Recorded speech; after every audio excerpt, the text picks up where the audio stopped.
ഭക്തിയുടെയും ആവേശത്തിന്റെയും 11 രാപ്പകലുകൾക്ക് സമാപനം കുറിച്ചുകൊണ്ട് അങ്ങാടിപ്പുറം തിരുമാതാംകുന്ന് ഭഗവതി ക്ഷേത്രത്തിലെ ഈ വർഷത്തെ പൂരാഘോഷം നാളെ കൊടിയിറങ്ങും. ആചാരപ്പെരുമയും കലാവൈഭവവും ഒത്തുചേർന്ന ഉത്സവ നാളുകളിൽ 10,000-കണക്കിന് ഭക്തജനങ്ങളാണ് തിരുമുറ്റത്തേക്ക് ഒഴുകിയെത്തിയത്. സാംസ്കാരിക പരിപാടികളും വാദ്യമേളങ്ങളും കൊണ്ട് മുഖരിതമായ ഉത്സവത്തിന്റെ അവസാനഘട്ട വിശേഷങ്ങളിലേക്ക്. പെരിന്തൽമണ്ണയുടെ ആത്മാവായ തിരുമാന്താംകുന്ന് ഭഗവതി ക്ഷേത്രമുറ്റം ഇപ്പോൾ ഭക്തിസാന്ദ്രമാണ്.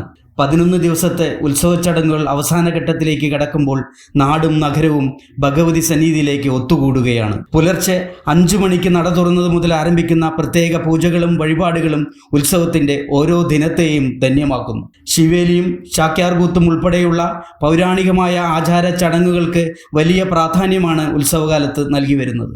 ആചാരപരമായ അനുഷ്ഠാനങ്ങൾക്കൊപ്പം തന്നെ വൈകുന്നേരങ്ങളിൽ അരങ്ങേറുന്ന സാംസ്കാരിക പരിപാടികളാണ് ഉത്സവത്തിന് മാറ്റുകൂട്ടുന്നത്. ഇത്തവണത്തെ പൂരാഘോഷത്തിന് ആവേശം പകരാൻ പ്രശസ്ത കലാകാരന്മാരായ പേരൂർ ഉണ്ണികൃഷ്ണനും കല്ലൂർ ഉണ്ണികൃഷ്ണനും നയിക്കുന്ന ഡബിൾ തായമ്പക എത്തുന്നതോടെ ഭക്തലക്ഷങ്ങൾ താളലഹരിയിലാകും. വാദ്യകലയുടെ വിസ്മയം തീർക്കുന്ന ഈ മേളപ്പെരുമയാണ് സമാപന ദിവസങ്ങളിലെ പ്രധാന ആകർഷണം. വിവിധ കലാപരിപാടികൾ ഉത്സവത്തിന് വർണ്ണാഭമായ ചായം പൂശുന്നു. നാളെ നടക്കുന്ന കൊടിയിറക്കത്തോടെ ഈ വർഷത്തെ പൂരത്തിന് തിരശ്ശീല വീഴും. മനസ്സ് നിറയെ ഭക്തിയും കാതുകളിൽ വാദ്യമേളങ്ങളുടെ ഇരമ്പലുമായി അടുത്ത വർഷത്തെ പൂരത്തിനായുള്ള കാത്തിരിപ്പിലാണ് മലബാറിലെ ഭക്തജനങ്ങൾ.